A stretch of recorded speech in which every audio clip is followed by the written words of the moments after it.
ఈ వీడియో వచ్చేసరికి Sunday morning పొద్దున్నే కొంచెం తొందరగా రెడీ అయ్యి గుంటూరు వెళ్దాం అనుకున్నాము. కానీ మా గురించి తెలిసిందే అనమాట. ఆల్మోస్ట్ 12:00 అయిపోయింది మేము బయలుదేరేసరికి. మా హస్బెండ్ ఉన్నప్పుడైతే ఇలాంటి వాటికి కొంచెం కంఫర్టబుల్‌గా ఫీల్ అవుతాము. ఎక్కడికన్నా వెళ్ళాలి అంటే ఈజీగా వెళ్ళొచ్చు కదా అని. మామూలుగా అయితే బస్సులో వెళ్ళాలి గదా అని చెప్పి పిల్లల్ని తీసుకొని ఇబ్బంది పడతారని పెద్దగా బయటికి వెళ్ళడం ఇంట్రెస్ట్ చూయించను నేను. మా అక్క దారిలో తినడానికి ఉంటాయని చెప్పేసి శనగలు ఉడకబెట్టేసి వడకడుతుంది ఇక్కడ. మా హస్బెండ్ మీరెప్పుడు ఇంతే ఒక టైం చెప్పుకుంటారు. ఇంకో టైంకి రెడీ అవుతారని ఓ పక్క అంటూనే ఉన్నారు. ఈ డ్రెస్ వచ్చేసరికి నేను అజియోలో తీసుకున్నాను. 450 ఆర్ 475 పడింది. ఏదో సేల్ నడుస్తుంటే తీసుకున్నాను. చాలా బావుంది. నాకైతే రోజంతా వేసుకున్నా గానీ చాలా కంఫర్టబుల్‌గా ఉంది. డ్రెస్ లుక్ ఎలా ఉంది అని మీరు గూడా కామెంట్ చేయండి. మేము చెప్పాను కదా! బయలుదేరేసరికి ఆల్మోస్ట్ ఆఫ్టర్‌నూన్ అయిపోయింది. ఫస్ట్ అయితే గుంటూరు వెళ్ళాలి అనుకోలేదు. బట్ నాకు కొంచెం పర్సనల్‌గా వర్క్ ఉంటే వెళ్దాం అనుకున్నాము. కానీ రాత్రి 10:00 ఆ టైంలో పోస్ట్‌పోన్ అయిందని తెలిసింది. ఇంక అందుకని చెప్పి ఎలాగో వెళ్దాం అనుకున్నాం కదా! షాపింగ్‌కెళ్దాం శ్రావణ మాసం కదా! సౌత్ ఇండియా షాపింగ్ మాల్‌కెళ్ళాలి అని అనుకున్నాం. అక్కేమో ఎప్పటినుంచో జూడియోకి వెళ్ళాలి అని అంటుంది. అందుకని చెప్పి సరే ఫస్ట్ అయితే జూడియో చూసుకుందాం అనుకున్నాం. నేను ఇంట్లో చెప్పులు మర్చిపోయొచ్చాను. మా హస్బెండ్ చెప్పులు నాకిచ్చారనమాట. తను చెప్పులు లేకుండానే పాపం ఈ రోజంతా తిరిగారు. ఫస్ట్ అయితే మేము జూడియోకే వెళ్ళాము. అక్కడ నాకైతే కలెక్షన్ అంత బాగా సూపర్‌గా అనిపించలేదు. మేబీ ఇంకా కలెక్షన్ రాలేదేమో అని అనిపించింది. 'బిగ్ బాస్' నడిచేటప్పుడు వస్తదేమో అని వచ్చేసాను నేనైతే. రితిక్‌కి కొన్ని ప్యాంట్లు అలాగే టీ షర్ట్స్ బావున్నాయని చెప్పేసి ట్రై చేశాను గానీ, నాకైతే అంత లేడీస్ కలెక్షన్ సూపర్‌గా అనిపించలేదు. వెస్టర్న్ వేర్ బావున్నాయి. ఇక్కడే ఇంకో బ్రాంచ్ ఉందంట. అక్కడ బావుంటుందేమో అనుకున్నాము. బట్ ఇందులో తిరిగేసరికి లేట్ అయిపోయింది. మా హస్బెండ్‌కి నైట్ డ్రెస్సులు నచ్చినాయంట. తీసుకోమన్నారు కానీ నాకు వీటికంటే ఆన్‌లైన్‌లోవే కొంచెం స్ట్రాంగ్‌గా అనిపించినాయి. ఇంక అందుకని చెప్పేసి రిస్క్ తీసుకోదలుచుకోలేదు. తీసుకొని మళ్ళీ అవి పాడైపోయినాయనో, బాలేదనో చెప్పేసి అక్కడ పెట్టేయడం వేస్ట్ అనిపించింది. నాకు ఆన్‌లైన్‌లో అమెజాన్‌లో నచ్చుతాయి ఆ నైట్ డ్రెస్సులు. ఇవైతే క్రాచెట్ వర్క్ చేసినయి. నాకు ఇవి నచ్చినియి. ఇవి నేర్చుకునే అవకాశం వచ్చినా సరే నేనెందుకో దాని మీద పెద్ద ఫోకస్ చేయలేదనిపించింది ఇవి చూసినప్పుడు. ఉత్తరాఖండ్‌లో ఎక్కువగా ఇలాంటి వర్క్స్ చేసేవాళ్ళు. ఒకసారి నేర్చుకుంటానని పాపం వాళ్ళది చిక్కు చిక్కు చేశాననమాట. అందుకని ఎప్పుడు ట్రై చేయలేదు. బట్ ఇవి చూసినప్పుడు అనిపించింది చిన్న పిల్లలకైనా సరే బావుంటాయేమో గదా! నేర్చుకునున్నడితే అనిపించింది. లేడీస్ కలెక్షన్‌లో నాకైతే ఈ ఒక్కటే నచ్చింది. కాకపోతే ఇవి గూడా ఫుల్ బాడీ కవర్ చేసేలా లేవు కాబట్టి ఇంక నేనైతే ఏం తీసుకోవాలి అనుకోలేదు. అండ్ కాకపోతే ఇంకేమన్నా దొరుకుతాయా అని నేను మా అక్క దాదాపు 1 అవర్, 1 ½ అవర్ ఇక్కడే వెయిట్ చూస్తూనే ఉన్నాం తిరుగుతూ. నాకు కింద వరకు తిరిగేసరికి కాళ్ళు నొప్పులు గూడా వచ్చినియనమాట. ఇంక అందుకని చెప్పేసి రితిక్‌కేమన్నా చూద్దాము, రితికాకేమన్నా చూద్దాం అని చెప్పి కిడ్స్ సెక్షను ఫస్ట్ ఫ్లోర్‌లో ఉంటే అక్కడికి వెళ్ళాము. ఇందులో మొత్తం తిరిగిన తర్వాత నేనైతే ఓవర్ హైప్ ఇచ్చారేమో అనిపించింది దీనికి. లేకపోతే హైదరాబాద్, విజయవాడ అట్లాంటి సైడ్ ఏమన్నా ఎక్కువ కలెక్షన్ ఉంటుందేమో. నాకొక్కదానికే కాదు మా అక్కకి గూడా నచ్చలేదంట. షాప్ అంతా తిరిగినా సరే అంత సూపర్‌గా ఏమి లేవు అని చెప్పేసి తనైతే అసలేం తీసుకోలేదు. నేనైతే రితిక్ కోసం కొన్ని ప్యాంట్లు అలాగే టీ షర్ట్స్ తీసుకున్నాను. ఎలాగో వచ్చాను కదా అని చెప్పి. రితిక్ డ్రెస్ వేసుకోవడానికి పెద్దగా కోఆపరేట్ చేయడు. ఈ మధ్య కొంచెం పర్లేదనమాట. వేసుకోడేమో అన్నట్టుగా నేను బావ తీసి నేనే పెట్టుకొని చూసుకుంటున్నాము. తన కోసం సెలెక్ట్ చేస్తున్నాము. మా హస్బెండ్ అన్నారు, "ఒకసారి వాడికి పెట్టి చూడు వేసుకుంటాడేమో" అని. అడిగితే వెంటనే వచ్చాడనమాట.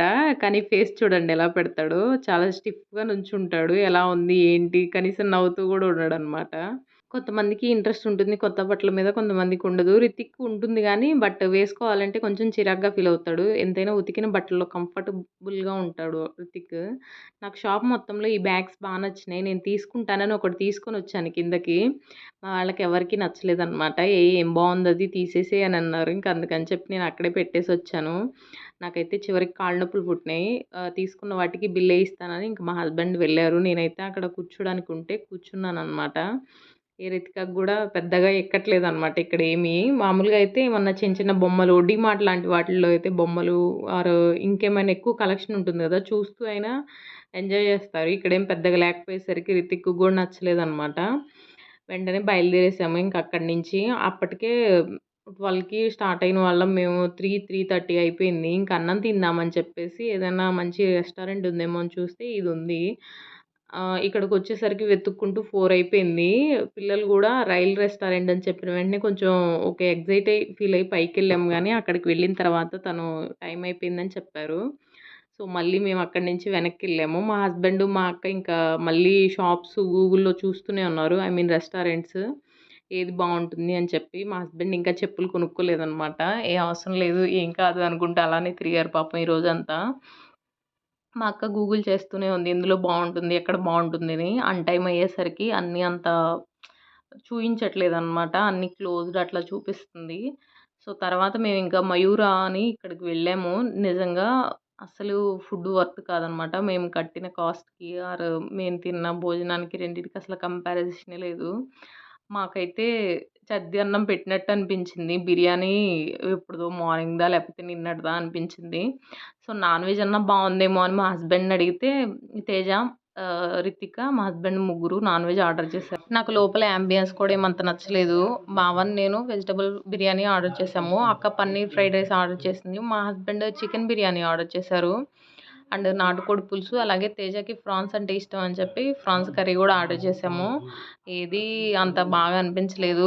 మేమైతే ప్యాక్ చేసుకొని తీసుకెళ్ళి బయట వాచ్‌మెన్‌కి ఇచ్చేసాము. ఫస్ట్ టైమ్ అనమాట నాకు మరి ఇంత వర్స్ట్‌గా అనిపించడం ఫుడ్డు. దట్టు నేను ఆకలి మీద ఉన్నాననమాట. మార్నింగు గారెలు తిన్నాను గదా! అది వామిట్ అయిపోయింది. మా హస్బెండ్ సాయంత్రం వరకు వెయిట్ చేద్దాం. ఏదన్నా టిఫిన్ చేసి సాయంత్రం మంచి రెస్టారెంట్‌కి తీసుకొనెళ్దాము. ఐ మీన్ నస్రాబాద్‌లో రెస్టారెంట్ ఉంది. అక్కడ బావుంటుంది. అక్కడికే వెళ్దాం గదా! అన్నారు గానీ మేమే వినలేదనమాట. అక్క కూడా టిఫిన్ చేయలేదు. నేనేమో తినేది వామిట్ చేశాను గదా! అందుకని నేను ఆగలేదనమాట. ఆ రోజంతా తిట్టుకుంటూనే ఉన్నాను నన్ను నేను అనవసరంగా తిన్నామని. తర్వాత సౌత్ ఇండియా షాపింగ్ మాల్‌కొచ్చాము. నేనైతే ఈ శ్రావణ మాసంలో మంచి పట్టు చీర తీసుకుందామనే వెళ్ళాను. బట్ నాకైతే ఏం నచ్చలేదు. రితిక వాళ్ళకి నైట్ డ్రెస్సులు చూస్తున్నారు. అక్కడ చూస్తున్నప్పుడు 9 ఇయర్స్ బ్యాక్ నేనను రెహనా అక్కని ఉత్తరాఖండ్‌లో కలిసున్నామనమాట. తను గూడా ఇదే షాపింగ్ మాల్‌కొచ్చిందంట. మా హస్బెండ్ గుర్తుపట్టి తనో కాదో కన్ఫర్మ్ చేసుకుందామని నా దగ్గరికొచ్చి నేను వేరే ఫ్లోర్‌లో ఉంటే కాల్ చేయమన్నారు. కాల్ చేస్తే ఇక్కడే ఉన్నాననింది. తనని కలవడం నిజంగా చాలా హ్యాపీగా అనిపించింది. తినైతే పుట్టలేదు. నేను అక్క కలిసున్నప్పుడు. ఆ పాప అయితే 2 ఇయర్స్ అనమాట. నేనొక షార్ట్‌లో చెప్పాను దమ్ బిర్యానీ, గుత్తి వంకాయ కర్రీ అని. అది ఈ అక్క దగ్గరే నేను నేర్చుకుంది. అండ్ తన అలా చెప్పాలి గానీ ఎంత జనాలు ఆవిడ ఇల్లు దాకా వచ్చినా ఆవిడ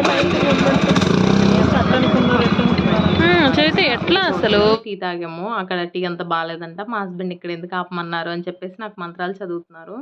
తర్వాత నేను కూడా తాగి చూశాను. నిజంగానే అంత సూపర్‌గా అనిపించలేదు. ఈరోజంతా టైం బ్యాడ్ అనిపించింది నాకైతే. అండ్ తర్వాత నేను సత్తెనపల్లిలో పిల్లలను నేను ఇక్కడే ఆగాము. అక్క వాళ్ళ ఇంటికెళ్ళారు. రితిక వాళ్ళు నెక్స్ట్ డే మండే కదా! కొంచెం సేపు చదువుకున్నారు. కార్‌లో నిద్రపోయారు కాబట్టి. ఈ వీడియోకి ఇంతే. వీడియో నచ్చితే లైక్ చేయండి. ఛానల్ సబ్స్క్రైబ్ చేయండి. బాయ్.